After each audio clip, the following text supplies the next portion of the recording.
Let's get back to hearing our speakers. Calling this meeting back to order. My name is Lee Miller, a rooftop battery owner living in Sacramento and a California Dem Assembly delegate in AD10. I am very concerned about this proposed regulation by the Contractor State Licensing Board regarding licensed solar contractors and battery systems. The proposal would prohibit licensed solar contractors from adding batteries to existing solar systems or repairing previously installed solar and storage setups. The proposal would place an undue burden on consumers like me and undermine the very purpose of warranties. Moreover, there is no substantiated rationale for this proposal. The CSLB has found no evidence of safety or quality issues related to licensed solar contractors' work. As a consumer, I want the best person working on my rooftop solar or battery system. Who are those people? They are the people that have done the installing in the first place. They have taken certification tests, and they have proven themselves. So why impose restrictions that hinder consumer options? Here lies the crux of the matter. The proposal smells of utility influence. While the CSLB plays a vital role in safeguarding consumers and maintaining contractor standards, this proposal appears to be more aligned with limiting access to rooftop solar and battery systems. It prioritizes utility interests over consumer protection. Your job is to protect the consumer, not PG&E. Thank you.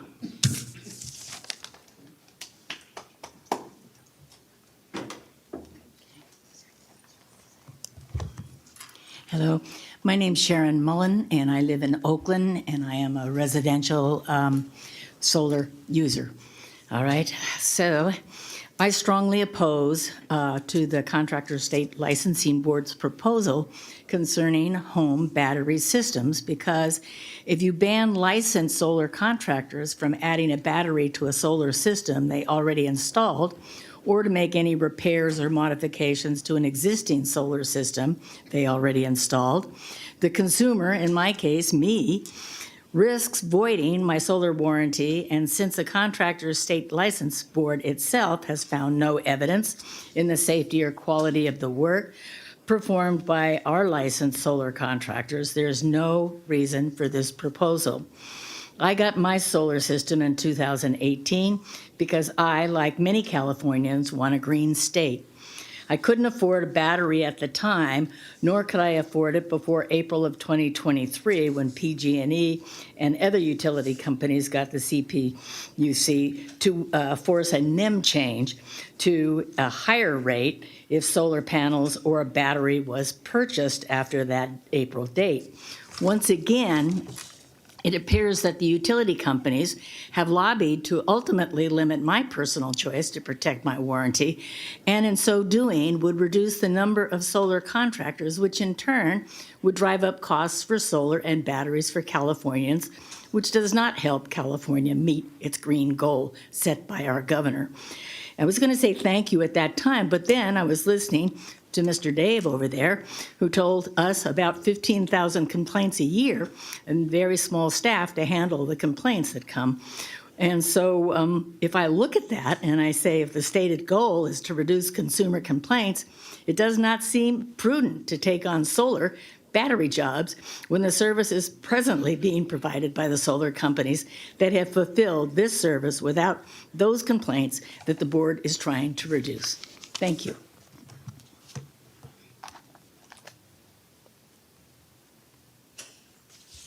Hello, board, chair people.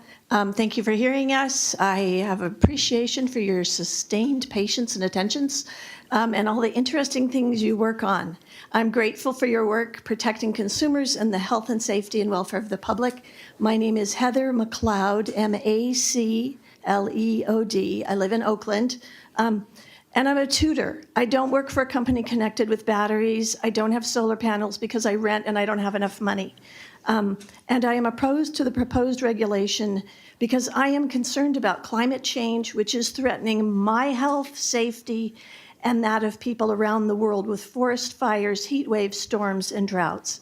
I am really grateful to live in a state that has ambitious energy goals and a lot of individuals who have put their own money into having solar panels and heat pumps and things that not all of us can afford. But if they can, they're putting the money in doing it, and we all benefit. We all benefit when they get batteries and there's more storage and there's less impact on the grid. So I am grateful for all of those people, and I'm grateful for all of those solar installers who started way back when they weren't hardly making any money, but they did it because they cared about it. And I guess what I'm asking you, I'm concerned that this particular rule will reduce the amount of new battery storage installed. You probably know that the net metering rule passed by the CUPC decreased the amount of new solar installations by like 80%. We were doing great in California. We were going gangbusters on renewable energy that is clean and that doesn't dirty the air and that doesn't overheat the climate. So I just want to ask you to keep in mind, I got an appreciation now for all the different angles of many problems you guys are keeping in mind, but I would like you to think about the effect your rule will have on people doing things that will be better for the climate, on people being able to afford to get batteries, on it being workable for people to do that. It will benefit all of us by decreasing the amount of dirty energy generated and helping cool the planet. So this isn't about, I didn't hear any problem with consumer safety here. Maybe I'm wrong, but I read the newspaper and I haven't seen any of that. Thank you. Anyway, I appreciate it, and thank you. Please keep that in mind. I'm going to pause public comment for 1 second. Board Member Guy has a question for DCA Legal. I have a couple questions. Start with, I believe the Registrar wanted to clarify something on how this affects A and B licensed contractors. Yeah, thank you, Alan Guy. The question was about the A and the B, and I just wanted to clarify that this regulatory rulemaking is specific to the C-46, to adding a battery ability authorization to that classification. It does not in any way change the A or the B. So the B today could take a multi-trade project such as a remodel, a room addition. They can include a battery with that, and they could self-install it. So we have a classification deputy here that's able to answer fact-specific classification questions, and I didn't mean to be real specific other than to say it does not impact the A or the B class. Thank you. Second question for legal, is a C-46 contractor currently allowed to install a BESS system under the way it is currently written? And the follow-up to that is, what about warranty issues on that system? So I'm going to read page 264 of the packet. The proposed rule will have, this is staff response to CALSA comment 11. The proposed rule will have no impact on the ability of C-46 contractors to install BESS on previously installed PV systems, i.e. a retrofit. This practice is presently not authorized, and the proposed rule preserves the classification limitation.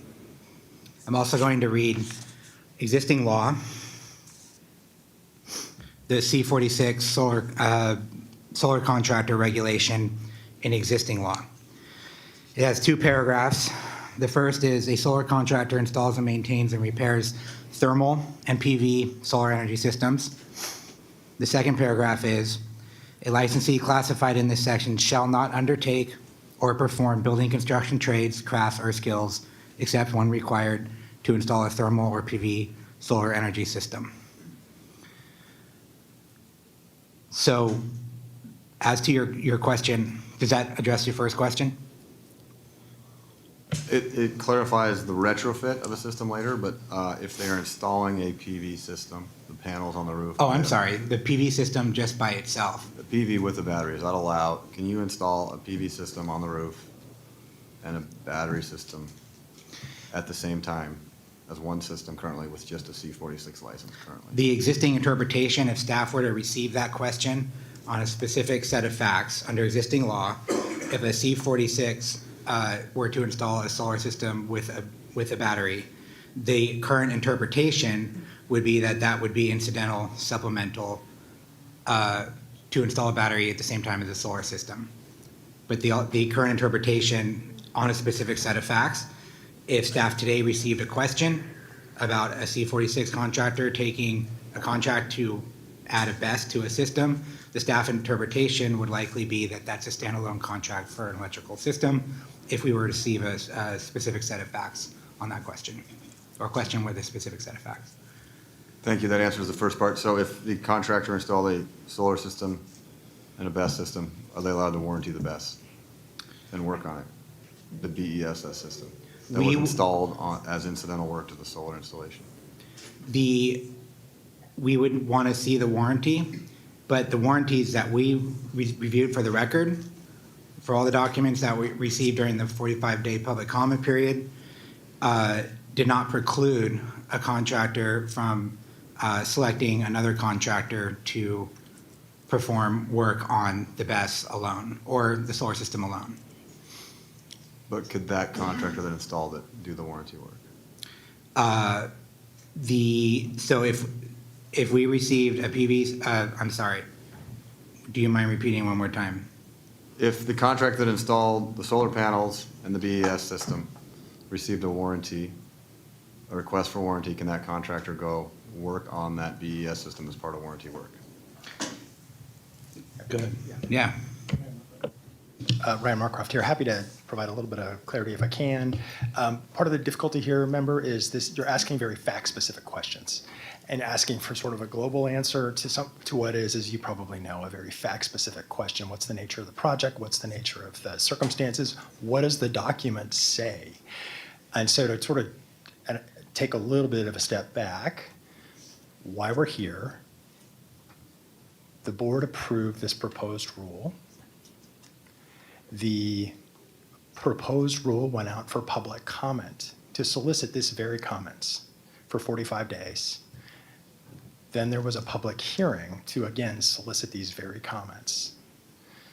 And then after the public hearing, the board staff has an opportunity to prepare draft responses to those comments where they were responded to in 65 pages that are a part of the board packet. The warranty issue did come up, and it was addressed in probably a handful of pages and responses. In the record that's before the board, there were 0 manufacturer warranties. There were less than 5 consumer warranties. And the ones that were in there didn't, as a factual matter, didn't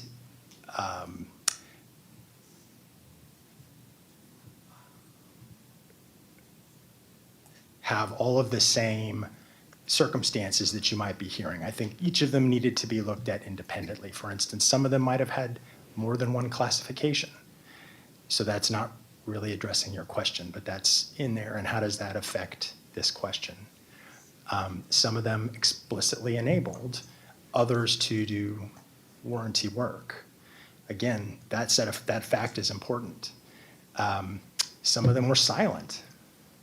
Again, very important facts. So it's difficult, I think, to say categorically yes, no, because the facts are important. I got a question to follow up on that, Mr. Chair. You mentioned C-46 can do incidental work. What can you expand on incidental work?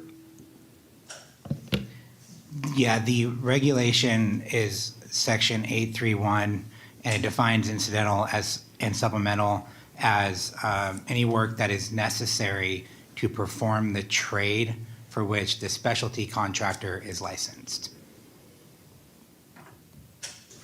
Is there limits on the incidental work? The regulation doesn't go much beyond that, so it's always very fact specific. But the text that the board approved to initiate the rulemaking process in June of 2022 would clarify when this work we're discussing would be incidental and supplemental and when it would not be.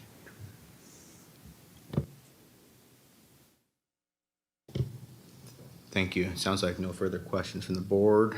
We'll go to public comment. You have 3 minutes. Please state your name.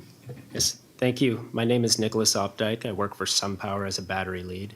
The proposed changes to the C-46 license are unnecessary and hurtful to an already struggling business. Solar is helping the state of the world. These businesses should be nurtured. Please say no to the proposed changes. Thank you.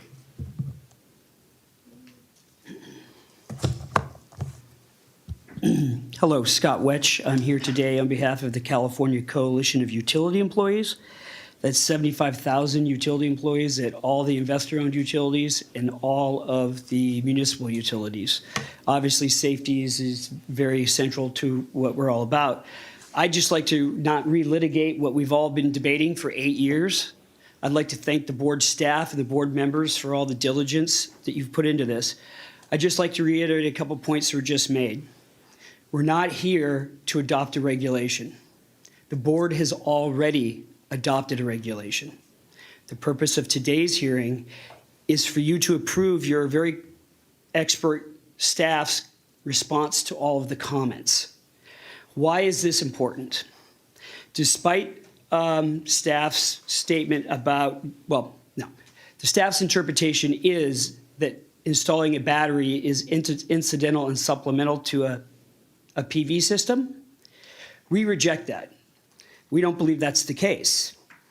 The license for a C-46 clearly says that it must be necessary for the installation of a thermal or PV system. A battery is not necessary to do that. However, we're willing to go along with the compromise that has been put forward after 8 long years of agreeing to the fact that 8 kW is incidental and supplemental. What happens if we don't close this out? Today, what happens is there's just going to be more litigation because the staff interpretation will not go unchallenged.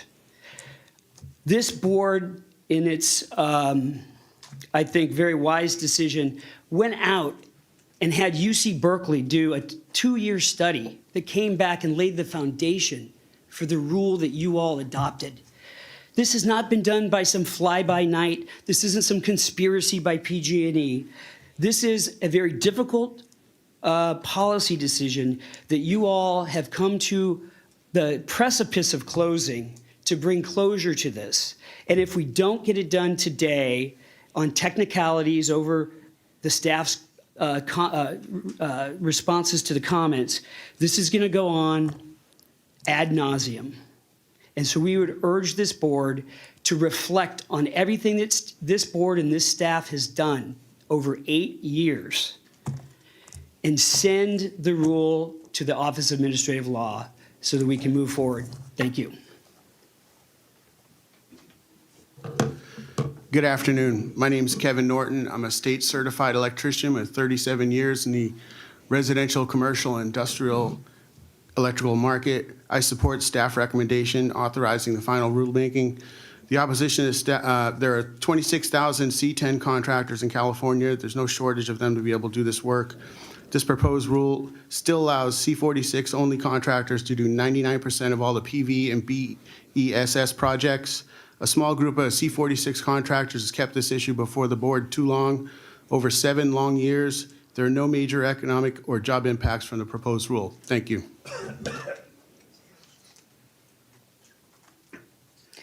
Good afternoon. My name is Keishla Wagner, and I work in the electrical trade industry. I support the board accepting the staff recommendation authorizing the final rulemaking. Climate change has resulted in millions of dead trees throughout the state, creating a tinderbox that was fueled deadly wildfires. This puts our clean energy goals and the safety of Californians at great risk. It is imperative we protect the public by ensuring the average Californian feels confident having BESS larger than 80 kW installed near their homes, schools, and work. This is why it is crucial that you authorize a proposed rule to ensure larger systems are installed safely by highly skilled C-10 contractors. Thank you. Good afternoon. My name is Nancy Romero, and I'm a business rep with IBW Local 18, Los Angeles County resident. After more than 7 years, a proposed rule provides much-needed clarity and greater safety to consumers, workers, and first responders. The proposed rule ensures that larger, more complex, and potentially more hazardous BSS installations generally remain under the proper classification of the appropriately qualified electrical contractors who are required by law to use state-certified general electricians. This not only ensures the safety and quality of those installations, but also maintains the integrity of the C-10 license. Thank you. Good afternoon. My name is Eric Estrada. I am a state certified electrician with 30-plus years. I support the board accepting the staff recommendation and authorizing the final rulemaking. I'm going to keep this short. I just want to touch on the fact that the solar system and the battery storage systems is completely separate, and it can be found in the California Electric Code. Battery system consists of one or more storage batteries and battery chargers, and can include inverters, converters, and associated electrical equipment. A solar system consists of the components and the subsystem that, in combination, convert solar energy into electrical energy for the connection to the load. They're clearly separate. Thank you. Good afternoon. My name is Chris Houston. I'm a state certified electrician out of Ventura County with 16 years of experience, and I support the staff recommendation. Thank you for your time. Say your last name one more time.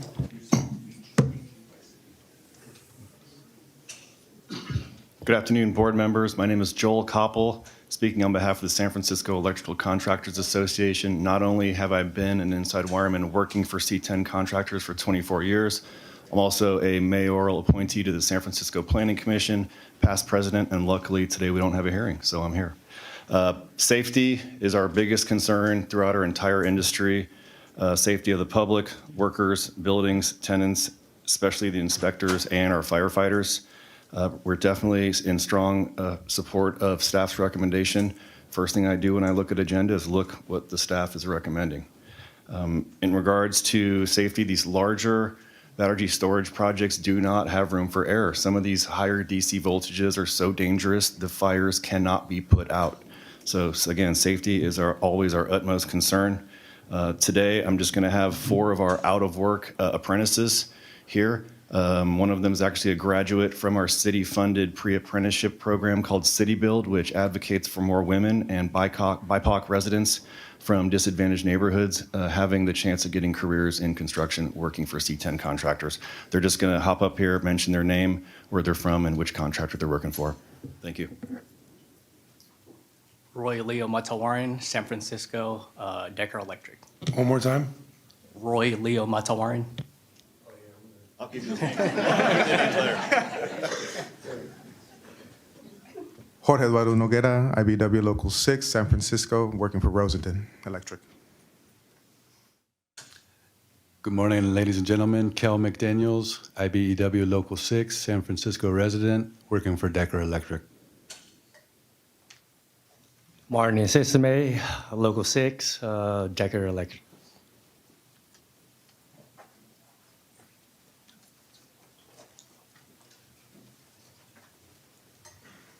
Good afternoon. My name is Kia Shepard. Thank you to the board. I am from Local 617. I'm a state certified electrician who just graduated.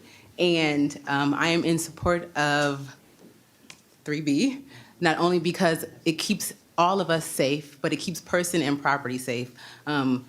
Spending 5 years in the apprenticeship, 6 years because I was in the pre-apprenticeship, has taught me bounds and leaps of what I did not know. And the safety of everyone, including myself, as well as buildings that you guys are sitting in right now, is very important to all of us. So please support. Thank you. Good afternoon, everybody. My name is Thomas Gomez, and I'm just here and I work for Spring Electric. I'm just here to let you guys know that I'm in support of Proposition B. I won't take any much time because I know the line's long. Thank you very much. Good afternoon. My name is Andrew Conway. I work out of 617. I work for McGrath Electric. I am in my 45th year being in this trade. I am certified in just about everything that California wants. I concern today and why I support this is because I see a gray area expanding. There's a term in the NEC called the AHJ, Authority Having Jurisdiction. This needs to be guarded and protected because I see and I know what's coming, which is battery storage systems being networked and transmission towers coming down because 50% of power generated by utility companies is gone by the time it gets to an end user. So this is going to expand and cause the gray area to only get bigger. So I really appreciate this being a seed planted so that we watch out for this potential problem only growing. Thank you very kindly. Hi, I'm Rachel Shoemake, and I work with contractors. I'm also a state certified general electrician. The 80 kilowatt hour threshold makes perfect sense. Studies in the record show a direct correlation between the risk and intensity of fire and the kilowatt hour capacity of a battery energy storage system. This is why the residential code does not permit more than 80 kilowatt hours of storage in a single location. An 80 kilowatt hour threshold is more than large enough to provide plenty of work to C-46 only contractors, while recognizing that above 80 kilowatt hours, this should not be considered incidental and supplemental work. Thank you. Hello, my name is Ryan Roos. I'm a journeyman inside wireman with IBW Local 302, and I hope you guys support 3B. Thank you very much for your time. Hi, everybody. My name is Andrew Campbell. I'm a C-46 licensed contractor, a small business owner. We have about 12 employees. I hear a lot, but I want to paint a picture of where I think solar is really going, because we changed our interconnection method, and now it basically gives no value to export energy anymore, right? So that's why the battery storage has become so integral to the solar, because you're not going to sell any solar if you don't have energy storage. We have to have the storage. If you just had solar, it's not the numbers aren't going to work. No one's going to buy it. California is not going to meet its clean energy goals. It's just not going to happen. So the other point I'll make that I just haven't heard anybody say yet is, like, the new Title 24 2022 code prescriptive method requires new buildings to have energy storage and solar. And so when you start segmenting, solar and the battery, it just becomes a mess. A lot of the developers come to us, the solar contractor, as the experts to figure out what they need to do to meet code. So that's what I'll leave you with. Thank you. Hey guys, my name is Daryl Owen. I'm a journeyman lineman. I've been a lineman for 39 years. I'm a business rep out of Local 47. But 6 years ago, I was a foreman for Power Electric. We had a crew. Basically, we were just changing out a pole in the backyard. We had basically de-energized that section of the line. We call it a branch line. We de-energized it. We test grounded it. We opened up the cutouts. And my apprentice was up in the air trying to disconnect some of the secondaries, and he was getting bit. So I told him, stop what you're doing. And the reason why I'm telling you this is a safety issue. Whoever puts these things in, I'm not going to mention the name. I know what the company was, but I won't mention the name. But anyway, so I went to the guy's garage, and he had a battery on his wall, and it was backfeeding that apprentice, and it could have killed the kid. So that's why we need to make sure that we have qualified people doing this, guys. My name's Daryl. Thanks.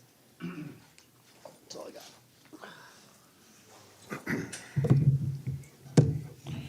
I'm Charles James, and I work for Prime Electric Contracting Company. I support the board accepting the staff recommendations and authority of the final rulemaking. To show respect to the board and the attendees' time, I limit my comments. Thank you. Good afternoon. Robert Older, IBEW Local 617. I work for Decker Electric. Been a certified journeyman electrician for a number of years. I support the board's decision in accepting recommendation and authorizing the final rulemaking. I'd like to address an issue that I found was a little odd is C-46 solar contractors have no requirements for electrical training or certification. In my apprenticeship, I spent 8,000 hours of training in class, right? So that says a lot right there. I've dedicated 5 years of my life to training, and we should be upholding the same standard to any individual working on live electrical systems or any electrical infrastructure. While BESS is more hazardous than solar, C-46 contractors have been sued for unsafe solar work. Walmart sued Tesla Solar City, identifying numerous rooftop solar fires and hazardous conditions due to the use of undertrained technicians. At least 7 Walmart stores had Tesla install solar systems catch fire. A 2019 inspection of 29 Walmart Tesla solar installations found 157 electrical safety action items, 48 of which Tesla itself characterized as rendering the sites unsafe. Thank you.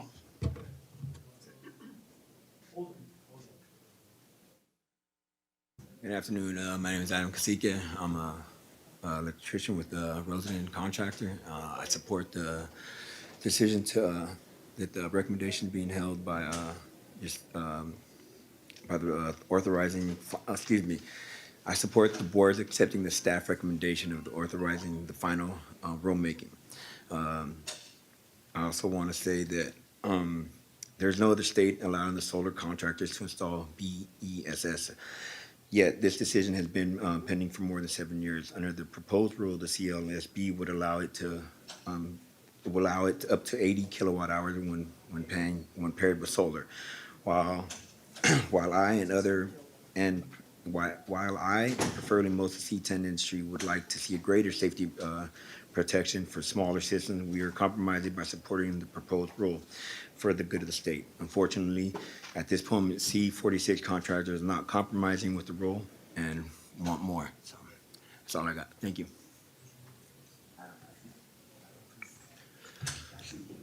Good afternoon, everybody. My name is Ben Pratt. I work for a contractor, electrical contractor. I'm a certified electrician out of San Bernardino, California. We do a bunch of solar down there and a bunch of battery storage because it's pretty sunny down there, right? I believe that the 80 kWh threshold is a fair compromise. In my trade, continuing your education is something that is required of us at all times. So I think that it's just a point to be made that anybody that wishes to work above that threshold has a C-10 license available, to add to their repertoire. Thank you.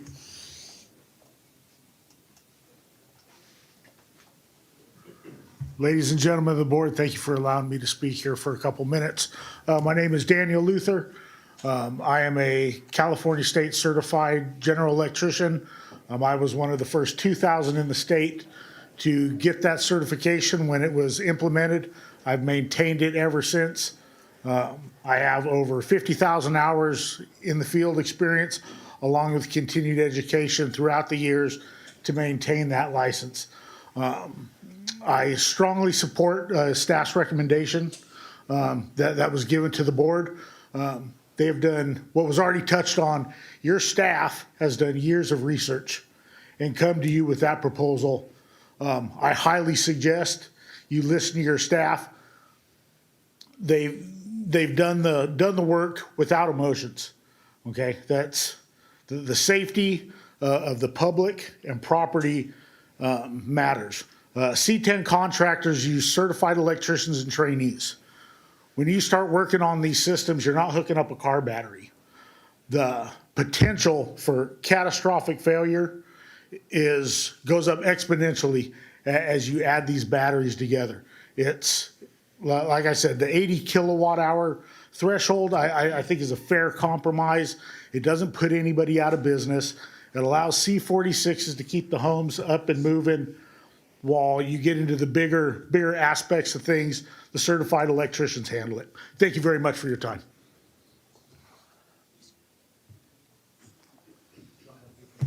Good afternoon. My name is Joe Tremaine. I am a North Bay certified state general electrician.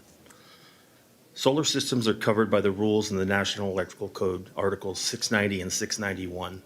These articles do not cover or address battery energy storage systems. Section 690.71 of the PV systems article refers readers to the separate Article 706 for the rules related to energy storage systems. These are clearly separate systems covered by separate code articles. Thank you for your time.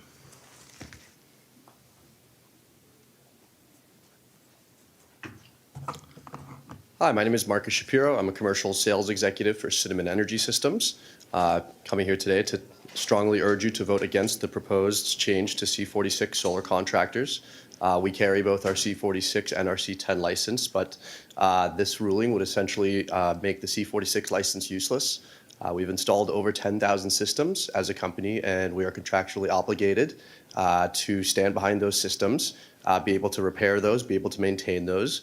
All the battery systems that we installed are UL listed. They go through stringent engineering and permitting before they're installed and then get inspected before they're turned on. This will hurt the solar workforce in California immensely. The companies, the employees, renewable energy adoption as a whole, as well as the overall California clean energy goals. Under NEM 3, battery is essentially essential to fully offset bills. And so with this change, it'll really make much less people go solar because it will hurt the workforce. It will drive costs up for consumers. And California has steep renewable energy goals, and batteries are essential in the continued adoption of those renewable energy systems. So really, batteries are good for not only the consumer, but the utility as well. And limiting this will limit the overall adoption of it. So here to say, please vote against this proposed ruling. And thank you so much for your time.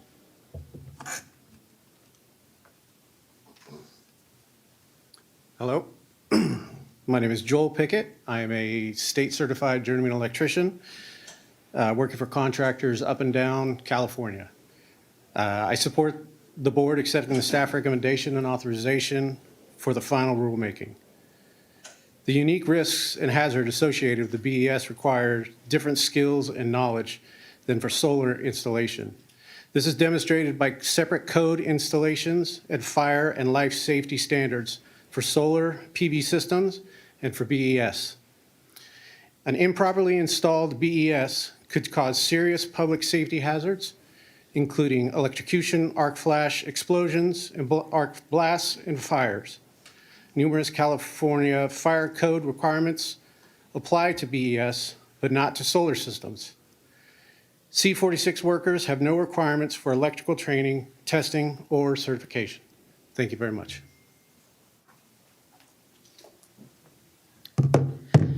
Good afternoon. My name is Dan Johnson from Six River Solar in Humboldt County, California. We were founded in 1980. That's 3 years before the C-46 license was created. In those days, solar was not allowed to connect to the grid. You had to have batteries on each and every solar electric system in order for it to power your home. Since this predates the C-46 license creation, I think it's implicit that that license understood in those days that a solar electric system could and would be installed with batteries by a C-46 licensed contractor. I drove down here to tell you what you already know. This change proposed to the C-46 license is anti-consumer, it's anti-competition, and the only parties that stand to benefit from this ruling are the anti-solar utilities and the IBEW. Look at the many people who have come here today to work together to defend the C-46 license. We're competitors in this industry, but we're working for a common cause to ensure the continued prosperity of our companies and to ensure that California will achieve its very ambitious climate goals. I remember taking my C-46 license test in this building, and there were many questions about batteries on that test.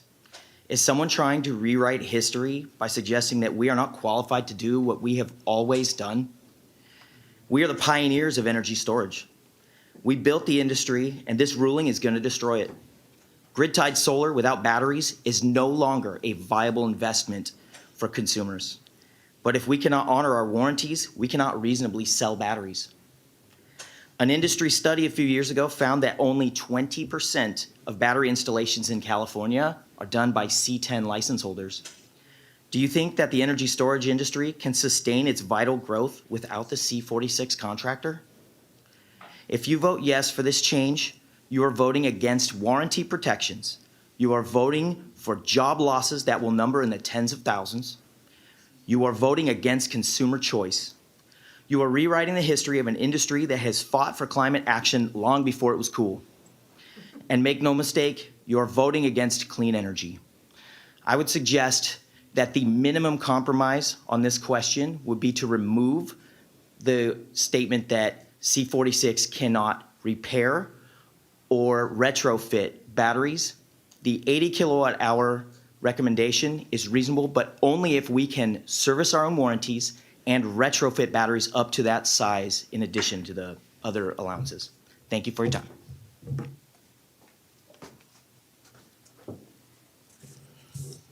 Good afternoon, Board. My name is Mike Tafoya. I am a high voltage substation electrician for SMUD.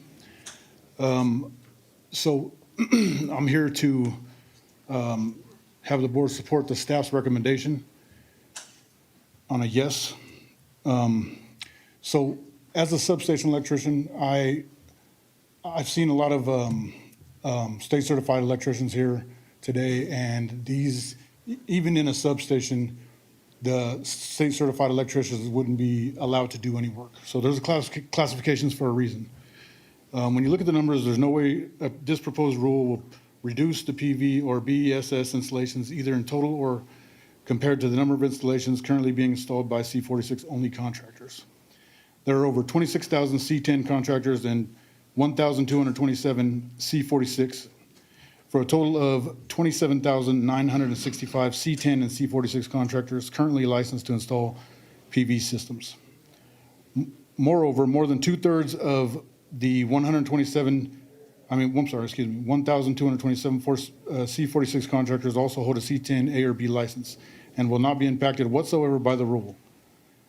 Only 421 C-46 contractors do not also hold an additional C-10 or general A/B license.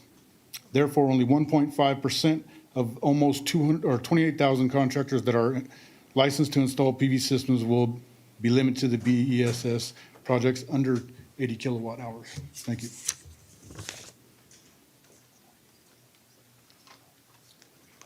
Hi, my name is Ramona Garcia. I work for, well, actually, I'm just a member of the community.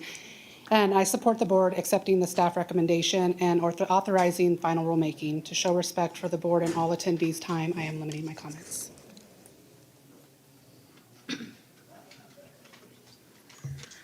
Good afternoon, board members. My name is Aisha Davis. I'm a proud member of the community in support of 3B. I ask that when you vote, please consider our communities and safety. Thank you. Good afternoon. My name is Eva Gutierrez. I'm a member of the community. I'm here to support yes on B3 and to show respect to the board. I am limiting my comments. Thank you.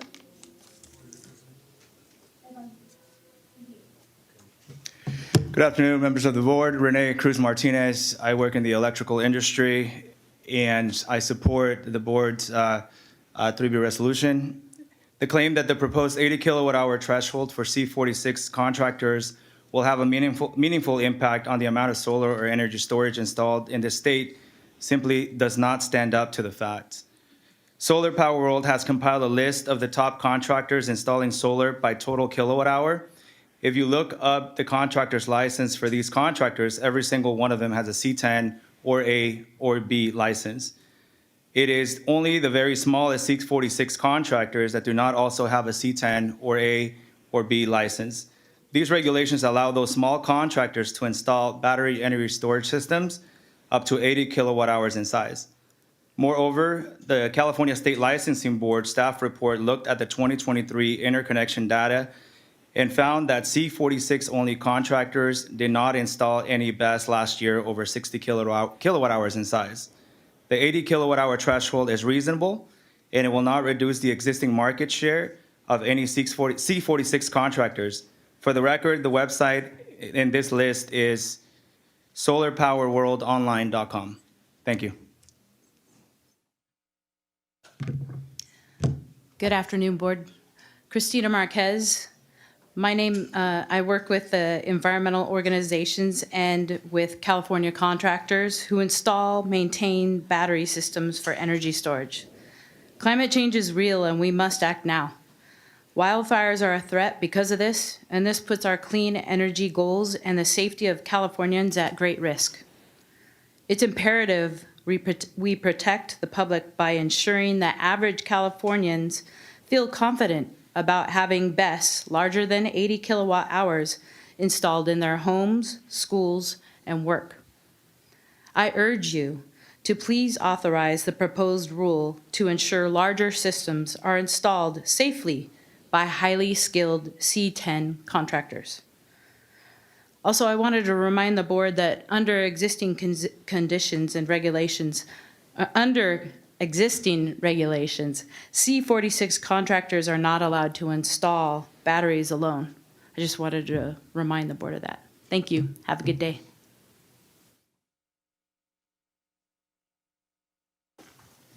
Afternoon, my name is Basil Romero. I'm a skilled and trained state certified sound and communication technician. I am in support of the board accepting the staff's recommendation.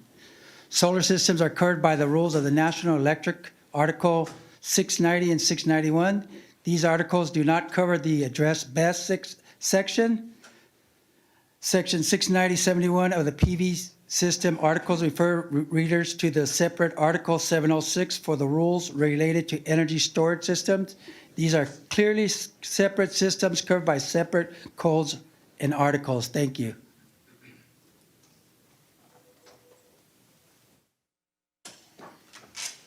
My name is Chris Mag. I'm a state certified electrician for over 25 years working in the commercial and PV industry. Sorry. I support the board accepting the staff recommendations and authorizing the final rulemaking. No other state allows a solar contractor to install BESS, yet other decisions have been pending, yet this decision has been pending for more than 7 years. Under the proposed rule, the CSLB would allow it up to 80 kilowatt hours when paired with solar. While I, and probably most of the C-10 industry, would like to see the greater safety protections for smaller systems, we are compromising by supporting the proposed rule for the good of the state. Unfortunately, C-46 contractors oppose the rule and are not compromising. Thank you.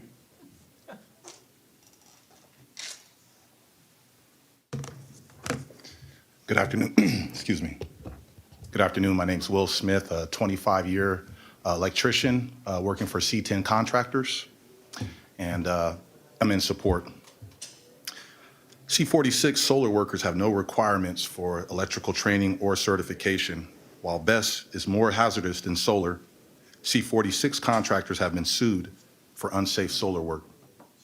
Walmart sued Tesla and Solar City, identifying numerous rooftop solar fires in hazardous conditions due to the use of undertrained technicians.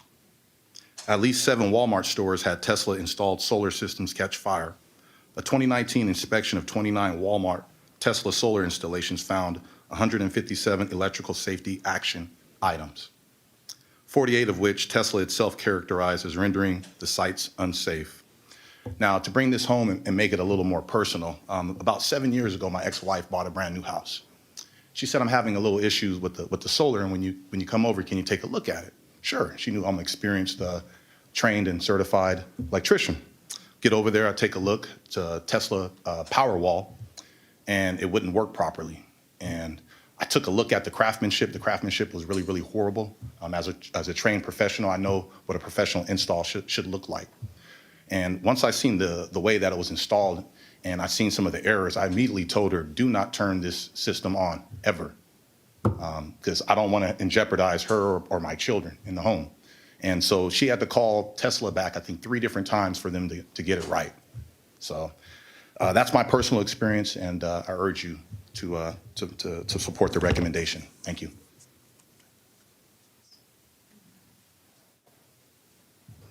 Hi, Jody Cather. I've been an electrician for SMUD for 16 years. I'm a high voltage electrician in substations. I'm here to support yes on 3B. I just want to say that, you know, all of us here, we have batteries in our cars. And we can easily learn how to install these batteries, but that doesn't mean just because we've learned to install these batteries that we can now troubleshoot our whole car system. 3B isn't here to stop solar, put people out of jobs, not at all. I mean, as California, we go green, and we're trying to integrate all these systems into our electrical system safely to support our community. And 3B here is just trying to support that the right trained, proper contractor is here to help install these systems into our electrical infrastructure. Thank you. Hi, good afternoon. My name is Rocio Gianelli. I'm a member of the community in support of 3B. The new rule makes sure that big and possible dangerous battery installations are done by certified electricians, keeping everyone safe. So this is about making sure the work is done right and up to our standards. Thank you. Good afternoon. I'm Nilda Holguin, Holguin, and I am a proud member of this community, and I urge you to vote in support of yes on 3B. I also work alongside the electrical industry, so thank you. Good afternoon to the board. My name is Tim Neal, and I am a member of the community as well.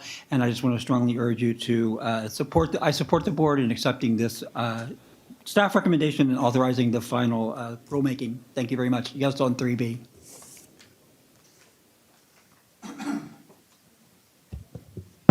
Good afternoon. My name is Veronica Martinez, and I work for the contracting company. I support accepting the staff recommendation and authorizing the final rulemaking. To show respect to the board and all its attendees and time, I'm going to limit my comments. While I and probably most of the C-10 industry would like to see greater safety protections for smaller systems, we are compromising by supporting the proposed rule for the good of the state. Unfortunately, C-46 contractors opposing the rule are not compromising. Thank you. I am Chris Gleed with Baker Electric and Renewables out of San Diego County, contracting company. I support the board accepting the staff recommendation and authorizing the final rulemaking.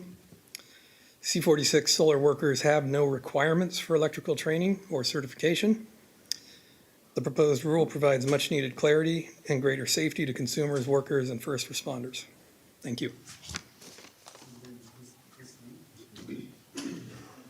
Good afternoon. My name is Donnie Clute. I work for Dynalectric San Diego and have been in the electric industry for over 25 years and the renewable industry for over 15 years.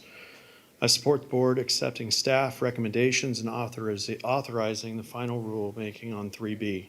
The proposed rule provides needed regulation to maintain safety and quality to consumers, workers, and our electrical utility workers maintaining our grid. The proposed rule ensures that larger, more complex BESS installations remain under the proper classification of appropriately qualified contractors who are required by state law to use state-certified general electricians, ruling that battery storage installations are to be installed by C-10 contractors, especially at point of connection to our electrical grid, will ensure that the integrity of this very important alternative power source will be performed by qualified personnel while also maintaining the integrity of the C-10 license. Thank you.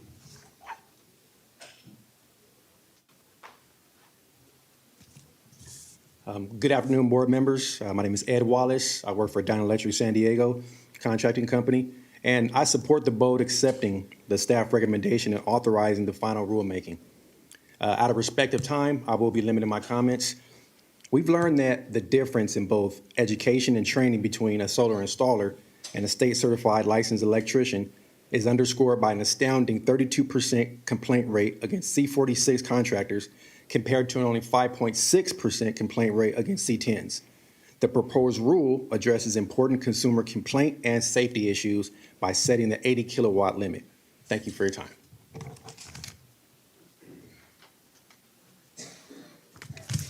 Good afternoon, members. My name is Corey Schumacher, and I work for regional and local planning agencies, or work with regional and local planning agencies, environmental engineers, state-certified electricians, general contractors. I want to urge the board's support of the recommendation today. C-46 solar workers have no requirements for electrical training or certification. While BESS is more hazardous than solar, C-46 contractors have been sued for unsafe solar work. Walmart sued Tesla Solar City, identifying numerous rooftop solar fires and hazardous conditions due to the use of undertrained technicians. I also wanted to note that 1.5 of contractors licensed to install PV systems that will be subject to the 80 kilowatt hour best size limitation will have plenty of work. According to the CPUC data, C-46 only contractors currently have only 3% of the market share for all PV best projects. CPUC data also shows that the proposed 80 kilowatt limit would cover 99% of PV and BEST projects. Accordingly, the proposed regulations still provide the 421 contractors impacted by this rule the opportunity to increase their market share from 3% to 99% of all shared BEST projects. The claim that this would create a negative economic impact on those contractors is ludicrous. The proposed threshold ensures no harm to small businesses and no harm to jobs, and provides plenty of growth opportunity for C-46 contractors, even if they decide not to obtain a C-10 license. Thank you.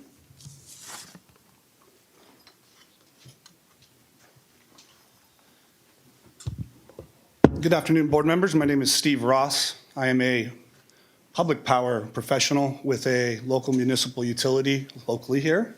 I'm a power system operator, so I'm responsible for ensuring that the megawatts that are generated every day make it to you, keep the lights on. One of the biggest concerns about my job is safety, and safety is paramount. We don't need to reinvent the wheel. We have a system set in for certified electricians. Every day these guys go to work, these men and women of this profession go to work having had a certified apprenticeship. That has been delineated and argued over for many, many years. It has been what has made them who they are. It has made sure that they go home safely every day. And a compromise at 80 kilowatts is more than reasonable. We want to make sure everyone goes home every day. I've heard a lot of testimony about the training provided by the manufacturers themselves. I think I speak for many of my brothers and sisters here that when we rely on the companies making the products to give us the safety protocols, that never really bodes well for the person doing the installations or even the consumer at the end of the day. We just heard whistleblower testimony from Boeing. Boeing didn't train the pilots who had that faulty navigation system on the new 737 Air Max. That just seems like an obscure reference, but it does tie together where the training should come from, a standardized training program, and why that's so important to make sure everybody goes home every day. Thank you for your time.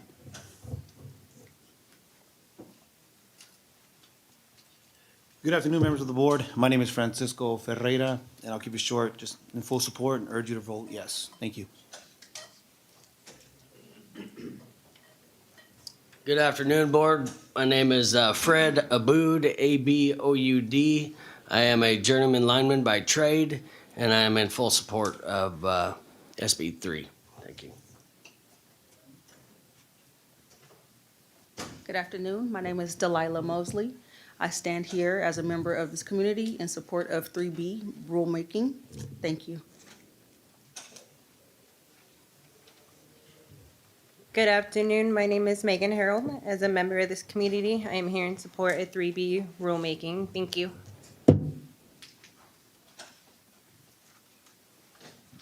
Good afternoon. My name is Nikki Bissett. I'm a member of the community and I'm here in support.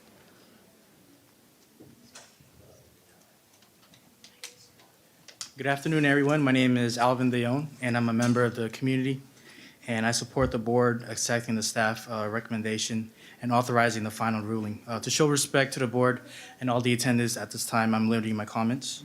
A small group of C-46 contractors have kept this issue before the board for too long, over 7 years.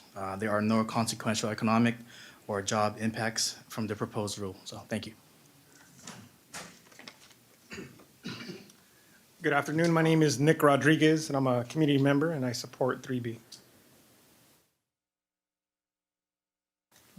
Good afternoon. My name is John Hong. I'm a community member, and I just wanted to show my support today for the staff's recommendation. Thank you.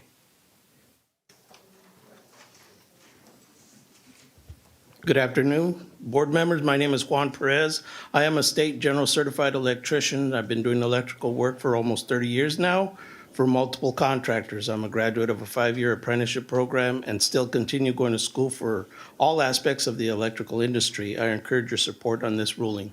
Thank you. Good afternoon. My name's Lawrence Sheridan. I've been an electrician for 24 years, and I support the ruling. Good afternoon. My name is Benny Lopez. I'm a state certified electrician for over 20 years, and I strongly support the rulemaking in 3B. Thank you. Hello, my name is Dave Gilfillan. I'm a state certified general electrician, also over 25 years of service. I'm here in support of the board of accepting the proposed recommendations. Right, as you know, right now, no other state allows C-46 contractors to install BES systems, battery electric storage systems. Although under the new rule, you would allow them to install it up to 80 kilowatts or kilowatt hours when paired with the solar. These are two independent systems and should be treated as such. Thank you so much. Good afternoon. I'm Antoine Gilbus. I'm working in the electrical industry, and I'm in support of this. Would the proposed rule make solar and BESS systems more expensive? A Stanford University study of BESS installation labor costs found it would cost $100 more with a C-10. According to California SGIP 2018 data, the average cost of combined residential solar and BESS systems was $37,689. $100 increases the cost by 1/3 of 1%, but that's just on the largest projects. CPUC data shows that 99% of solar and BESS pair projects are well under 80 kilowatts and would not see any price impact whatsoever under the proposed rule. The 80 kilowatt threshold will have no meaningful impact on solar and BESS installations other than to improve safety and quality. Thank you.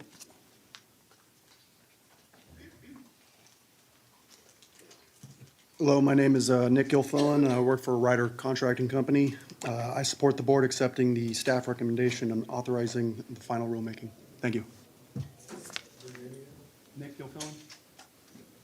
Good afternoon. My name is Gabriel Cortez. I work for Smith & Sons Electric. The difference in education and training between a solar installer and a licensed electrician is further understood by the astounding 32% complaint rate against a C-46 contractor, compared to only 5.6% complaint rate against a C-10. The proposed rule addresses important consumer complaints and safety issues by setting the 80 kilowatt hour limit. Thank you. Greetings, board. My name is Jason Gumatautau, certified journey level electrician. Been in the construction industry for 23 years, 18 of which were certified. I'm urging your support with the rulemaking today. In the interest of time, two things. I just want to thank everybody on the board who's helped get us to here where we are, as well as the staff. I know 7 years is a long time to try and figure this out, but obviously with everybody that's in the room, it's important and it means a lot. The only thing I wanted to affirm in my statement was that the proposed rule provides much needed clarity and greater safety to consumers, workers, and first responders. The proposed rule ensures that larger, more complex, and potentially more hazardous BESS installations generally remain under the proper classification of the appropriately qualified electrical contractors who are required by law to use state-certified general electricians like myself. This not only ensures the safety and quality of those installations, but also maintains the integrity of the C-10 license. Thank you, and I urge your support. Good afternoon. My name is Serena Moss. I'm a community member and also an employee at a local nonprofit electric company. It won't be named. I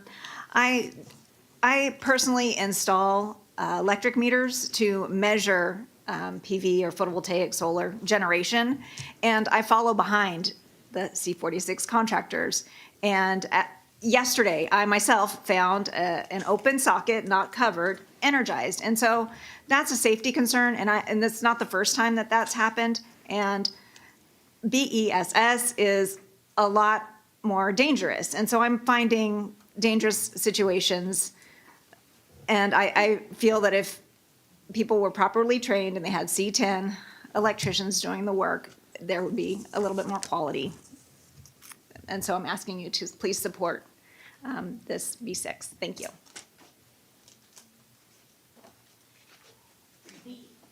Thank you, Board. My name is Wynn Bamberg. I'm co-owner of Occidental Power Solar and Battery Storage in San Francisco. We're a small, family-owned business, and we've been in business for 35 years. I'd just like to address the safety issues that you've been hearing a lot about.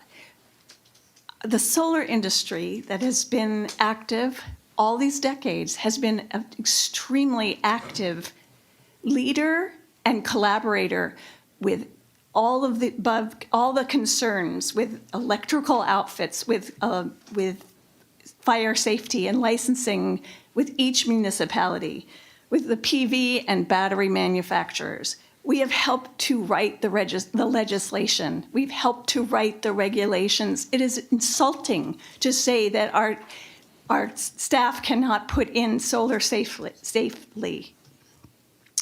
This is especially critical in this rapidly changing business. As you all know, there's new technology every month, and we have to stay on top of it, and we specialize in solar. I'd like to give you an example of safety on the other side of this coin. We have a 96-year-old customer in Sonoma County, and he has severe asthma. He bought a battery PV system from us after a particularly bad wildfire season when he was suffering blackouts for a couple of days in a row, and his air purifiers stopped working. We worked hand in hand with him to make sure that he had exactly what he needed were there to be another blackout, which is just predicted during wildfire season. It's not unusual anymore. I have a very hard time imagining anybody but our business that put in his system dropping everything to go and help him fix his system the day or the day after he contacts us. We are there. We understand his particular case. We have customized service. This is the benefit of having a small family-owned business, taking care of our own customers and fixing our systems. I'd also like to say that it blew me away to hear that a potential yes vote would stop all of this feedback that you're getting right now.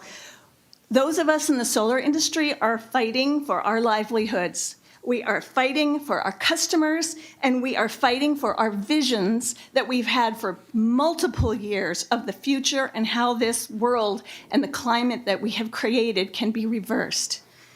I think it's naive to assume that a yes vote will make us go away.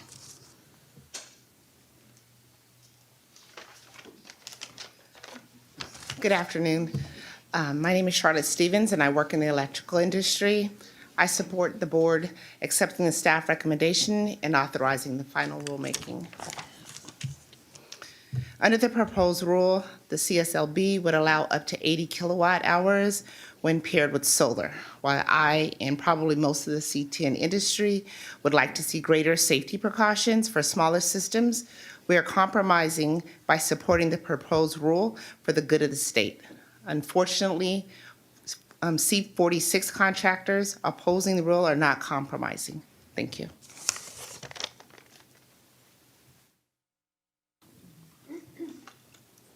Good afternoon. My name is LaQuania Thompson, and I am a member of the community.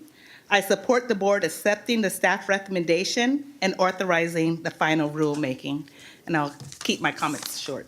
Thank you.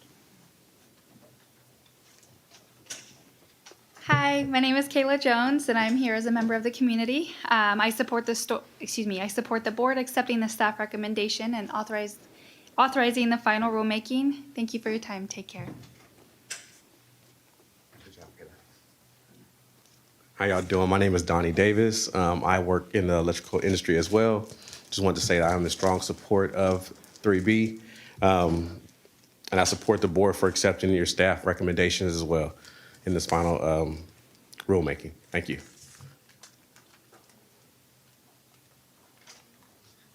Hello, my name is Mario Martin. I'm employed in the electrical industry, and I support the board accepting the staff recommendations. Thank you.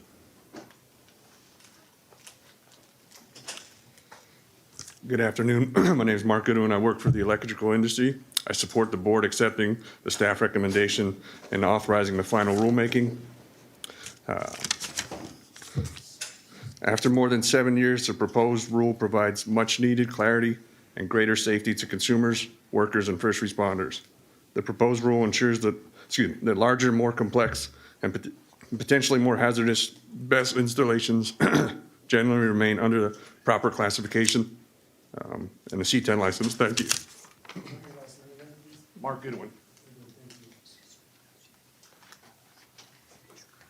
Thank you, Board.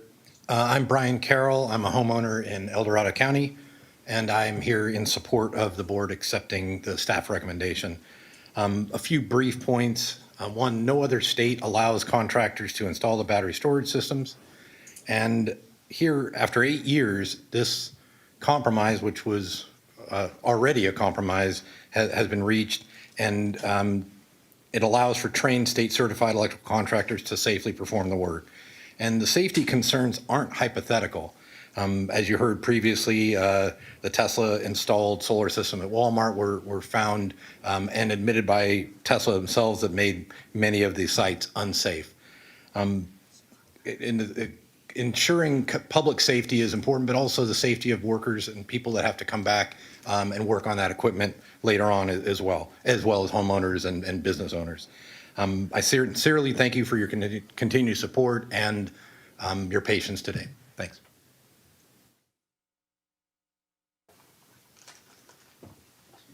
Good afternoon. My name is Rick Thompson. I work in the electrical industry, and I'm a Sacramento resident.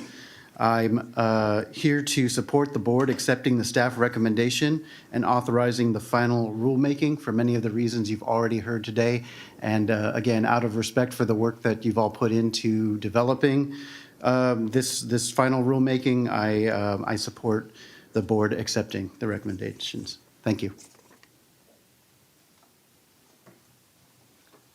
Good afternoon, everyone. My name is Gerald Williams. I'm a resident of Sacramento County. I'm also a homeowner with Rooftop Solar. I do work in the electric industry. I support the board accepting the staff recommendation and authorizing the final rulemaking.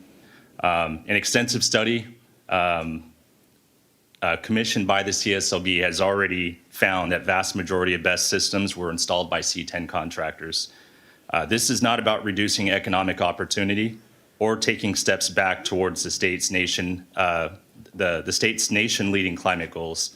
This ruling simply ensures the standard for trainings and qualifications is consistent to ensure safety for not only contractors, but first responders and the public. Thank you for your time. I'm going to make sure for anyone who's on the other rooms, we're getting to the end of our line. If you're looking for public comment, now is your time to get in line. Hi, my name is Dave Rosenfeld. I am the director of the Solar Rights Alliance. We are the nonprofit association of California's solar consumers. We work on behalf of California's nearly 2 million people, schools and businesses and farms that have installed rooftop solar and increasingly battery storage. We're opposed to these proposed regulations. We urge you to reject them. You have heard from hundreds of consumers. Many of them have traveled distances to come here to speak to you in person today and in hearings in the previous months. And I think you've heard overwhelmingly what they've told you is that these proposed regulations would put them in an absolutely impossible position, where in order to comply with the law, they would have to take steps that would essentially invalidate the warranties on their solar system. And they've told you to reject this proposal. And I think we need to listen to the consumers who are taking their time to speak with you, because that's what this whole thing is about, is consumers. That's what we're here to help. And, you know, it'd be one thing if this was based on actual evidence of a safety problem, but that's not the case. And that's clear from the staff report that there is no evidence here that there is a safety issue with what's happening right now. And so it's not. So this is not really about protecting consumers, these proposed regulations. These would harm consumers. And speaking from as one consumer advocate to another, I would just ask you, don't adopt these regulations and harm consumers. Reject them. And there's so many things that I think we need to work together on in order to protect consumers. This is not it. And so please listen to the voices of the people, the consumers who have already taken the time to speak with you. Look at the fact that there is no evidence of a safety issue here. There is something else going on that is driving this, and it is not consumer protection. So in the name of consumer protection, please reject these proposed regulations. Thank you. Hi there, Josh Buzzwell-Charco, Deputy Director at the California Solar and Storage Association. Just a few points to make. First, I want to talk about why, the first reason why I think you should reject this proposal is that the staff response didn't substantively address many of the comments that were submitted. And I worked with many of those commenters on their letters, and honestly, the staff response didn't take them very seriously and was pretty dismissive. When one of the members noted that she was, quote, working on partnerships to serve our numerous small to mid-sized commercial clients whose batteries typically fall in the 100 to 200 kilowatt hour range, the staff response, this is merely an anecdote. Another commenter said that to adequately support the commercial market, particularly with blackouts, they would need to install batteries larger than 80 kilowatt hours. Again, waved away as an inapt anecdote.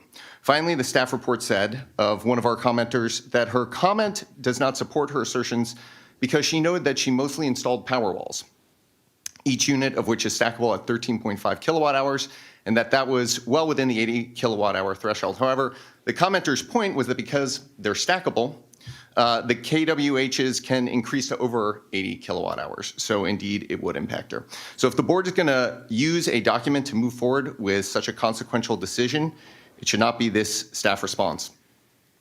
Also, as you've heard, the issue of warranties is hugely important to this matter. I have with me a NEM agreement right here, and where solar installers are required to certify that they are providing a warranty on the equipment and the installation for 10 years, which would include a NEM solar and storage system. So to say that a C-46 contractor is unable to service their warranty would totally contradict the requirement under net metering. Finally, I want to correct the record. Contrary to what was said by some here today, C-46 solar contractors have installed systems over 80 kilowatt hours. In fact, I spoke with several of them yesterday who have done so and have contracts to do so in the future. These are good, honest contractors. They have done nothing wrong, and this board would essentially just rip those contracts up for no good reason. You should reject the proposal. Thank you. Sorry. Josh Buzzwell-Charco.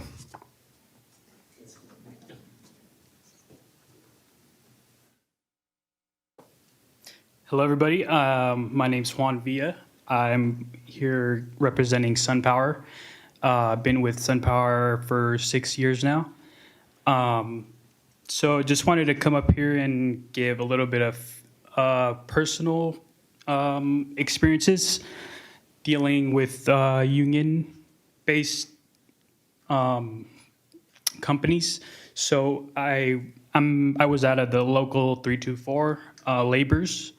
It just happened to be that my first gig was at an electrical company, and that's kind of where I opened my eyes and realized that this industry is something that I want to do. So back to the story in the laborers union. So I was doing the labor part, which was underground. I was just going along my day. I then noticed a gentleman come up to me and basically say, "Hey, are you certified? You can't be doing this work." So ever since then, my goal has been to pretty much develop my electrical career. But right now, I think, in my personal opinion, is that it's not really the opportunity to join a particular union is not exactly set up for individuals with not a lot of experience. And working here at SunPower has given me the opportunity to, get better at my craft that I was never given the opportunity to to do in other places. So I am not in support of this, and I just want to let everybody know that if this does go through, I would just request, or I would love to hear an amendment or something in regards to the solar installers that have been putting years and years of hard work in similar installation processes, a path to into that next threshold of development. Thank you.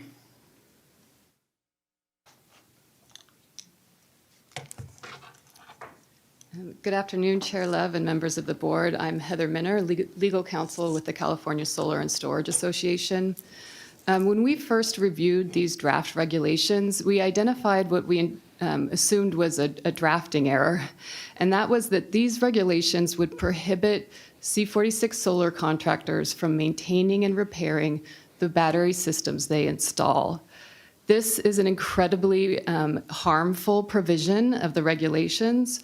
What consumer is going to hire a contractor to install a battery that they are not going to be able to warrant to go back and repair and maintain? Moreover, it's a legal problem for these contractors because the state regulations also require contractors to provide maintenance warranties that they would not be able to do under these regulations. And this regulation would not only apply going forward, but would also apply to batteries that have already been installed by solar contractors. And so they would not be able to go back and repair or maintain the batteries that they've already installed, making this bad for consumers as well.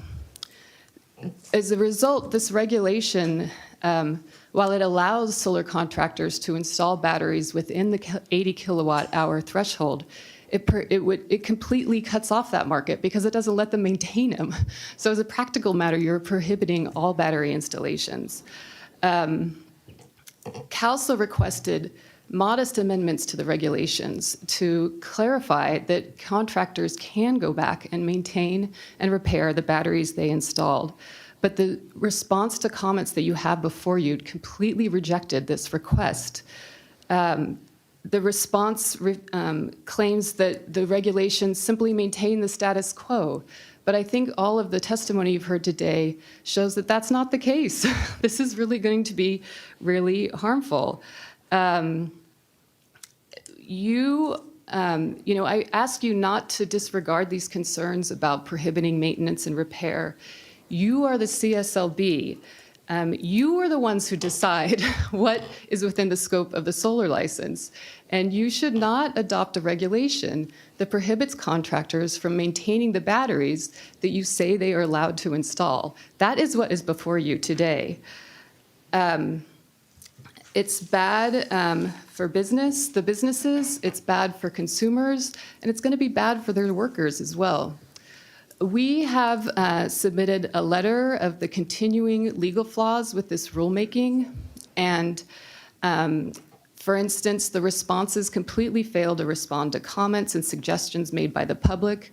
The rulemaking rejects as effective alternatives that would be less harmful to businesses, such as allowing the C-46 contractors to install batteries. This isn't a small number of people it affects. There are 420 C-46 contractors who do not have another license that would allow them to do the maintenance. Thank you.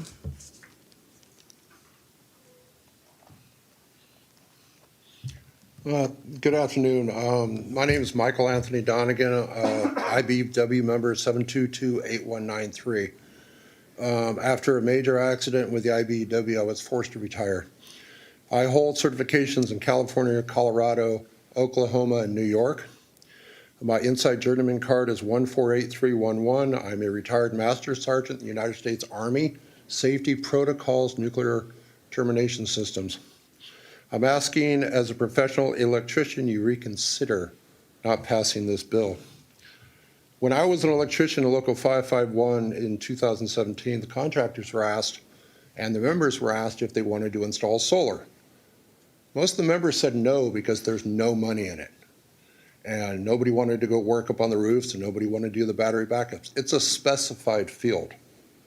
It's so specified that non-union shops started picking up the slack. What you may not know is on multiple union PV jobs through Northern California, unions don't use electricians. We don't take 30 or 40 or 50 guys out. We use day laborers. Day laborers to build the racks, to ground the systems, to install the panels. We do the grid tie-ins. That's all we do. There's been a lot of misinformation here about training, safety, protocols. I'm currently rewriting protocols for SunPower. If we get caught in an open panel on an energized system, we're terminated. We know it. Union doesn't do that. Union lets their guys work everything hot. I've seen it. I've seen guys arc flash and die instantly. It's a memory I can't forget. The systems we put in, we test them. We test them again. We commission them. We test them again. We go out and I train the customers on the knowledge they need to have to do it. When we're commissioning our systems, we do rapid power offs, we do service disconnects, we do solars, we step down the solar. We probably go up and above what we would normally do, and I know I'm doing above what we did in the union. Please reconsider this, rethink it. Think about the non-union members that came here and spoke. And most of the union members who spoke today have never touched solar. You can listen to them and know they have not been on our side of the field. Thank you for your consideration.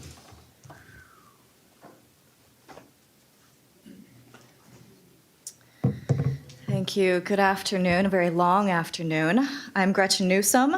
I am here on behalf of the 9th District of IBEW, the Electrical Workers Union, representing over 155,000 union electricians and power professionals in the Western United States. Wanted to share with you that we fully support today's compromise and urge your support of accepting staff recommendations and authorizing the final rulemaking. And I share with you that I, too, am an appointed member of a public body for the state of California, so I share what you have to consider on a daily basis. This very serious impacts that policy and regulation reform have on Californians and consumers. I believe that all of our considerations and decisions should weigh on how it affects the quality of life with a particular focus on high road standards for jobs and careers. The notion of putting in good work and earning for our families and communities affects all the components in life because when people have good jobs, they have good lives.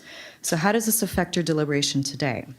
You have before you a decision that will impact the work outlook for thousands of electricians and contractors, as well as the safety and quality of life for the public and those coming up through apprenticeship. So let's talk about the numbers and the fair compromise of the 80 kilowatt hours. There are 27,000 C-10 and C-46 contractors that can install PV, and this only impacts the 481 C-46 contractors that do not have a C-10 or a B license. Staff have verified that none of these 481 contractors installed battery energy storage over 60 kilowatts last year. It also finds that these 481 contractors only install about 3 to 5% of the market. The claim that the sky is falling is false. The proposed regulations leave plenty of growth opportunity for the few C-46 contractors that do not want to get a C-10 license. So, today, will you take the high road and ensure that electrical work, including energy storage construction and installation above 80 kilowatt hours, is performed by C-10 contractors that employ, by mandate, a skilled and trained workforce of certified electricians, individual workers that have achieved critical certifications and knowledge that protects the public from hazardous situations?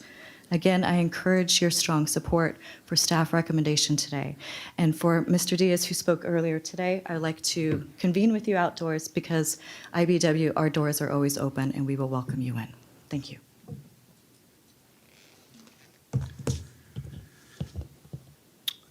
Chairperson Love, members of the board, Eddie Bernanke on behalf of the National Electrical Contractors Association and their 2,000 plus California licensed C-10 and C-46 contractors.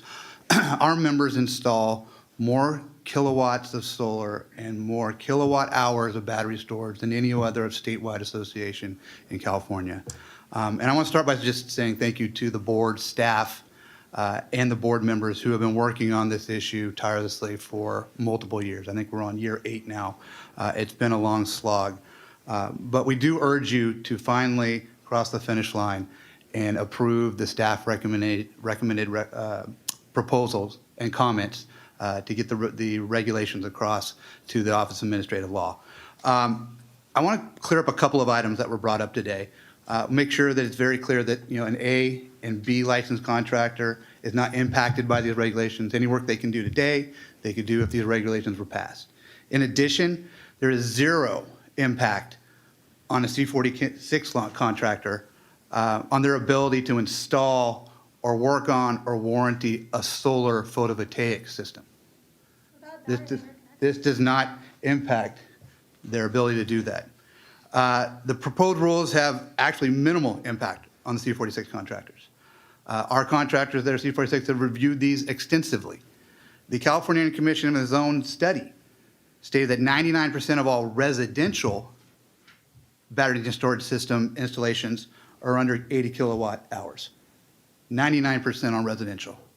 In addition, this board, in its own report in 2023, looked at the connection data and found that 0 C-46 only licensed contractors had installed any paired photovoltaic and battery energy storage systems over 60 kilowatt hours. And then finally, on the warranty issue, current board policy is that a C-46 only licensed contractor cannot install a battery energy storage system on its own. So if the warranty issue exists under the current regulations, these regulations that are being proposed do nothing to advance that or to roll that back. And that is a separate issue and should be considered separately. And we would be happy to sit down and help and work on that issue. Thank you for your time.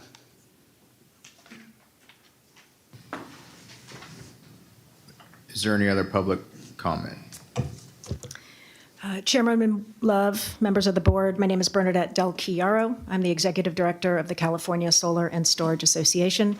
We represent over 740 solar and storage businesses working every day in California to build a clean energy future. Let me just be really clear. There is nothing compromised. There's no compromise here on the table before you. You all voted on an 80 kilowatt hour threshold almost a year ago. We told you that was too low, and we offered a different number, 280 kilowatt hours. But we said under no circumstances can you restrict the C-46 contractor from repairing, maintaining, honoring their warranties, or retrofitting an existing solar system they already built. You have moved forward. The regulations before you today and the staff's descriptions are very clear that you would restrict the C-46 from performing basic maintenance, basic retrofits, basic warranties. That is not a compromise. You are essentially saying to the C-46 contractor, you cannot do solar and storage going forward. In fact, you're basically saying you've been illegal for 40 years. This license was created by this board at our suggestion and our urging 40 years ago, and it included storage. It's expressly included storage. It has always included storage. You are saying that this license you created has been operating illegally for 40 years. That is an untenable position for this board to be in. If you vote yes, you are stripping the C-46 from doing all of that work. That is not a compromise. Number two, this voting yes today does not resolve a thing. This is an untenable position that you're putting the solar industry in.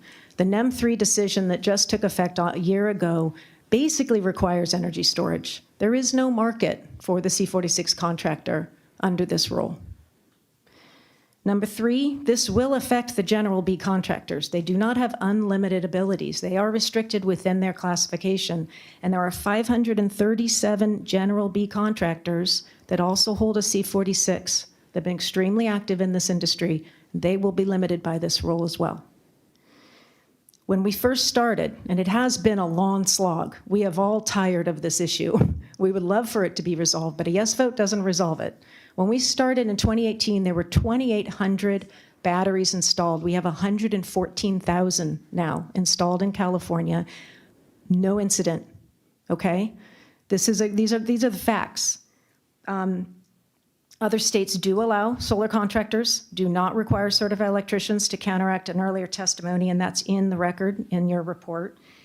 And I just would say in closing that the fact that we've been at this for 8 years basically only underscores that it is incumbent upon you to get this right and not have unintended consequences. Thank you.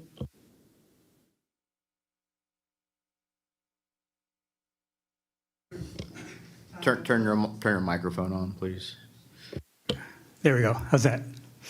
Good afternoon. Tom Enslow, counsel for the IBEW NECA LMCC. I'd like to make a couple of clarifications. One, for the board members who haven't been here for 8 years, or even for more than a year, the board recommendation about 2.5 years ago was to not allow C-46 contractors to install battery energy storage systems at all. And that was kind of the starting point of that, and this is a compromise position. Second, just as to the legal issues, I think staff did a great job going through that. There is no secret or APA claims that we're worried about. My office actually pioneered going after building standards regulations on secret issues. This is not an issue here. But what I really want to address is the warranty issue, because that seems to be the crux of what everyone's talking about. And it's a red herring, because these issues exist equally under your current regulations. The regulations do not address, enlarge, or reduce these concerns in any way. And the issue of warranty work on incidental and supplemental work performed by a specialty contract cuts across all contractor classifications and is not unique to this issue. For example, even for the C-46, they can't install a roof unless they have a roofer's license, and some of them do have a roofer's license. But they're installing solar on top of the roof. When they install it on that roof, there's a question about, well, what's a roofing warranty, because they put stuff on the roof. And it comes down to who is responsible for the leak. And then the same question arises, if there's a leak in the roof where they installed it, can they come back and fix the roof, even though that's not under the license classification? And frankly, these are open questions that the CSLB just hasn't addressed across the board and probably needs to be addressed, but it's not before the board today. This proposal doesn't change any of that. These same issues exist equally now and under the proposed regulations. It's a complete red herring. And similarly, the claim that owners with current PVs must have with current PVs have to have their subsequent battery energy storage installed by the same contractor to keep their PV warranty. I mean, first of all, that locks consumers in to their initial contractor for in memoriam. But second of all, that's just not relevant, because the same issue again arises today under the current regulations, and there's no question this doesn't apply to equipment warranties, and that a BESS system can be installed with its own separate inverter. It doesn't have to be connected to the solar system. And so if it's really an issue, the new installer has many different configurations they can install it without that being an issue. Thank you. Last call, any other public comment? Last call. All right, we will move it. I'm going to turn over the Registrar vote. He had a couple clarifications that he would like to speak on. Yeah, if it's okay with you, Board Member Mark, I'd like to turn it over to Chief Deputy Registrar Mike Chemnensky, and perhaps the Deputy Chief of Legal Affairs for DCA, Ryan Marcroft. But Mike, could you comment a little on the review that you did as it related to the warranty issue in preparing this report? So on the topic of warranties that are already executed, already in place, as we discussed, specific warranties are not in front of us today. That said, this regulation does not speak to warranties at all. And I would find it hard to believe that this regulation affects warranties. What we do know is that it does not affect the enforcement of the warranties that were provided in the record for the board within that 45-day comment period, which is the evidentiary rulemaking record. The warranties that we reviewed does not affect the enforcement of those warranties that were provided by the public commenters in the record. As to future warranties, the warranty matters. What's in the warranty matters. What it permits matters. This regulation does not prohibit warranties. Contractors may warrant work, but the specific terms of the warranty will matter. Thanks. I'm happy just to sort of second that to some extent. Part of the difficulty is that the terms matter. The words matter. These are specific contracts during the public comment period. Like I said before, warranties were submitted. They were considered.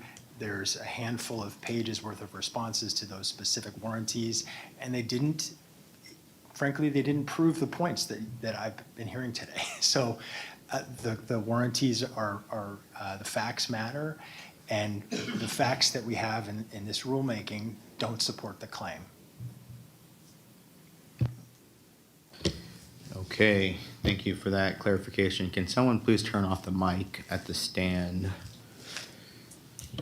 Is there any other specific board comment before we go any further?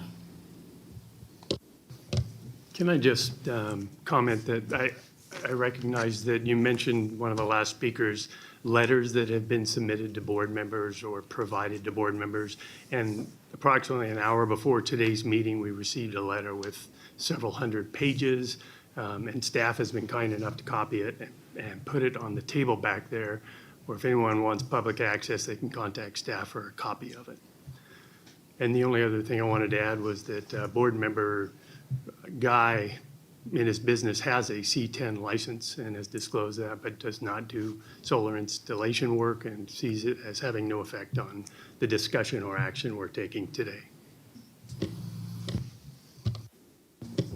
Thank you. I remember that from the 2022 meeting way back when. Chair Love. Thank you. I want to start by saying that I want to thank everyone for their participation in this rulemaking matter. I think it's very important that you all came out to speak on what you feel that we as board members should do and what's fair on both sides. But I just want to take a moment to talk to you as the chair and my feelings on what has transpired today, because our vote is very important. And I know we've been going through this long before I came on the board. I've been here since 2019, so now it's going on 8 years. And I know we have come together at some point when Chair Granzella was the chair and tried to sit down and come together, and that didn't work out. I know we've been talking about potential lawsuits, and that's not a good thing. That does not help consumers at all. It would have been nice to have resolved this. But here's what I want you all to know. I am not a contractor. There's a lot of the contractor language that I have learned since I have been on this board, and I'm still learning. But today I listened to all of you, and I took a full page of notes to hear what was important to both of you, all of you on each side. And I heard things that talked about safety issues. Let me just say this. This vote that I am going to make is very important to me, that whatever I do, that I feel that I have done what I think is the right vote to make. But I want to tell you some things that I heard that is going to impact my decision on voting. Safety issues is very important. I know that in the studies that we have done previously, there was, if I remember correctly, there was found that there was no incidences that happened. But we cannot predict the future. We have climate change, we have fires, we have weather conditions, we have a lot of different things that could potentially happen in the future. And we need to protect consumers. We talk about loss of jobs, we talk about warranty. I know that I have heard that the warranty portion is not a part of what we're voting for today, but it's a concern to me because I'm trying to figure out how certain things impact people losing their jobs. In most conditions, when you have a warranty is usually part of what you already do. I know there are different terms, but when you go back out to service someone that has a warranty, it doesn't always impact the business in that you're going to obtain more money because you've already obtained the money up front. So I'm having a hard time figuring out how people lose their jobs over that and how companies close over something like that. But I may not know everything, so I'm here to listen when we deliberate and get educated. But I have heard also that most C-46s have a C-10 certification, and we're only talking about, according to the last study, 400 contractors. So going forward, everyone is going to be certified to do the batteries. So again, I'm going to listen when I hear the deliberation.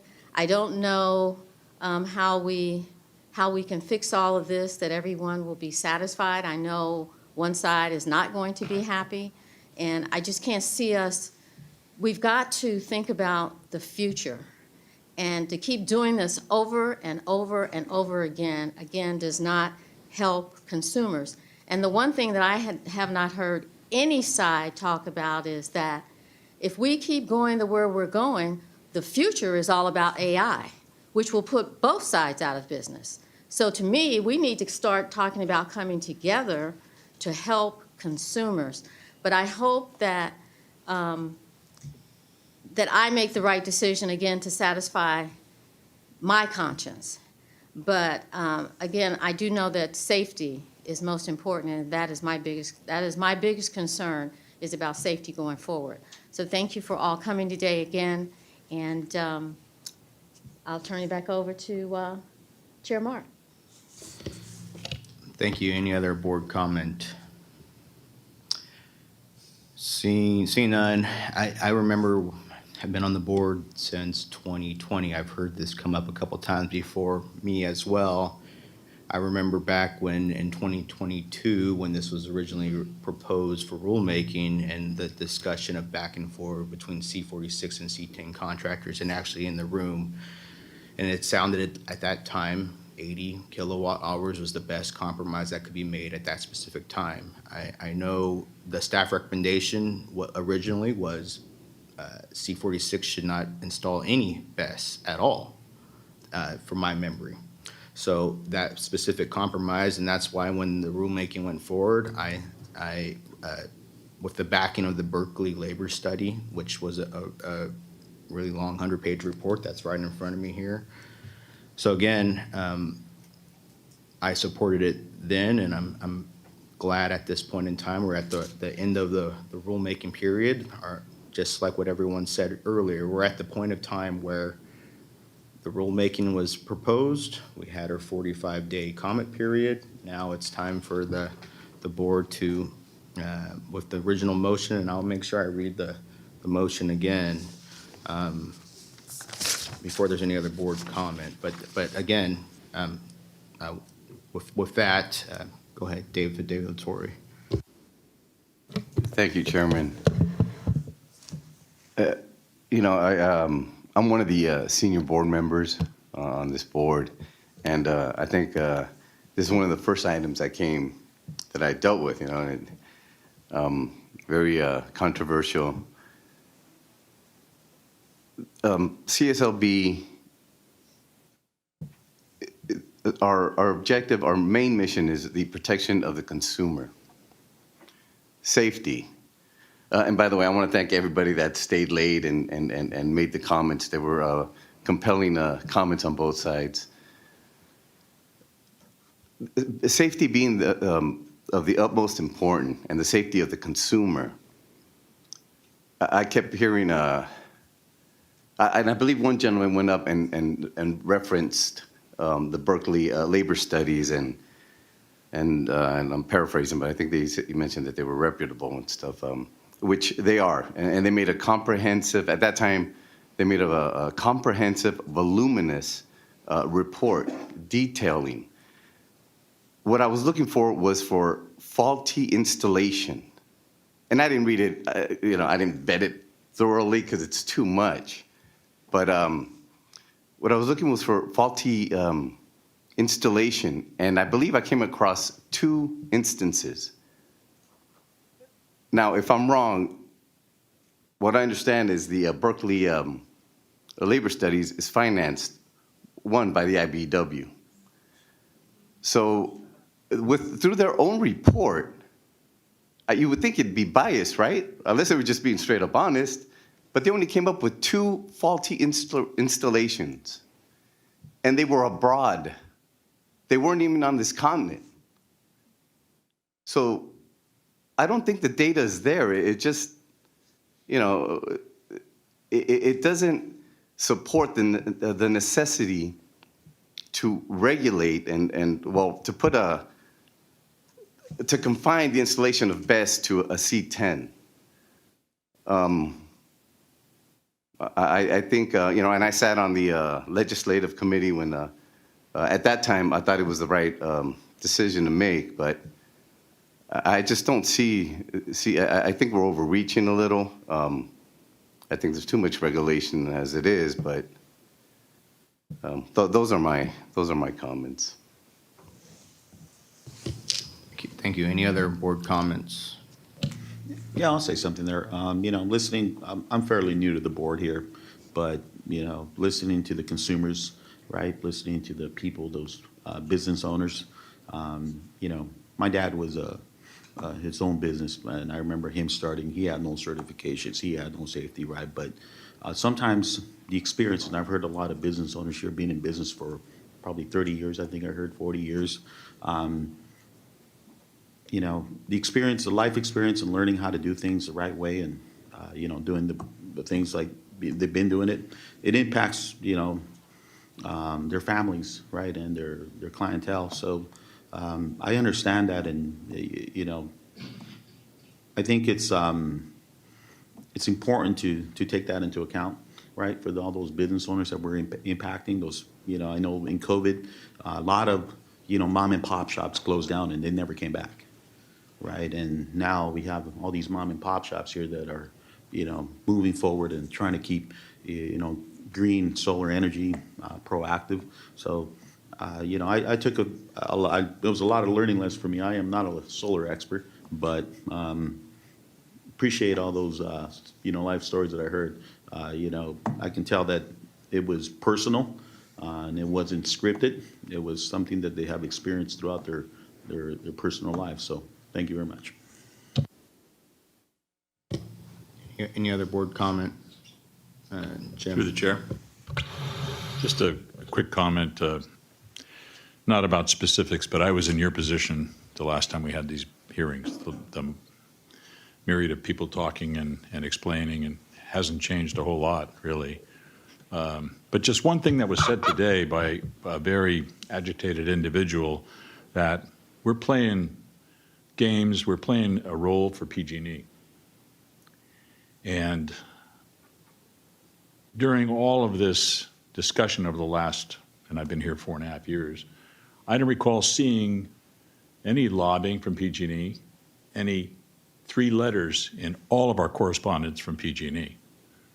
I know the games they play because the individual mentioned some of the tragedies that happened.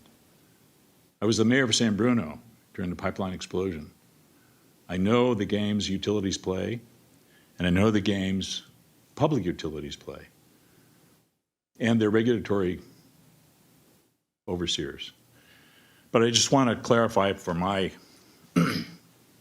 myself that nowhere in any of this correspondence that I see or indicate any type of push or pressure from a utility.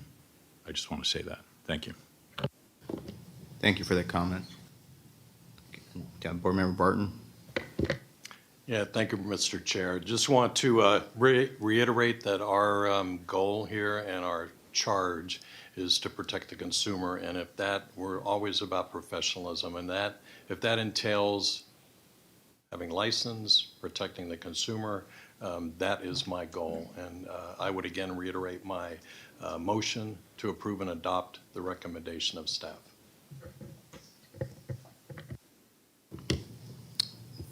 Thank you. Any other further And it was, I believe it was properly seconded by Henry. Is there any other board comment? Oh, all right, I guess we'll do a roll call vote. Hang on 1 second, sorry. And there was a request to reread the motion that I scribbled all over. Here we go. So this is the motion that staff recommends this motion. It was properly first and properly second. Motion to approve the responses drafted to address public comments received during the 45-day comment period on the board's proposed regulations related to definitions, comma, Class C-10 Electrical Contractor, comma, and C-46 Solar Contractor, comma, approve the amended regulations, comma, and authorize the registrar to take all steps necessary to complete the rulemaking and adopt the proposed regulations at sections 810, comma, 832.10, and 832.46, comma, as noticed. That is the motion on the floor, properly second. I'm seeing no other board comment on this issue. I guess we'll do roll call vote. I just want to make sure the first motion was Joel Barton and second was Henry Nutt. Correct. All right. Diana Love, Aye. Joel Barton, Aye. Rodney Cobos, excused absence, David Delatorre, Nay. Miguel Galarza, excused absence, Amanda Gallo. Aye. Susan Granzella. Aye. Alan Guy. Jacob Lopez. Michael Mark. Aye. Henry Nutt. Aye. Steve Pinelli, excused absence, Jim Ruane. Mary Tyker, excused absence, motion passes. Okay, thank you. So we're going to take a 10-minute break, and then we're going to move back into our legislative rest of the packet. Break until 3:45.